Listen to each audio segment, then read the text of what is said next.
How to add music to Instagram Notes. Hey everyone, welcome back to another tutorial video. In today's video, I'll show you how you can add music to your Instagram Notes.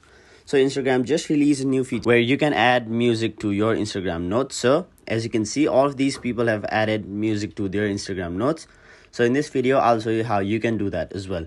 So first of all, you must have the Instagram Notes option on your Instagram.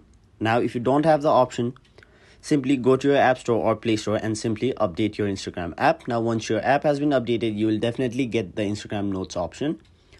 Now, once you have the option, tap on the option Your Note and then simply tap on the option which says add a song you like or this music icon right over here.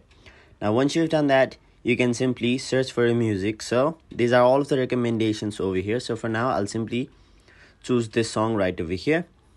And then once you tap on the option share, as you can see, you have successfully added a music to your Instagram Notes. So that is basically how you add music to your Instagram Notes. That was it for this video. Hope this video was helpful to you guys. And if it was, make sure you like this video and subscribe to our channel so that you don't miss out on further videos such as these.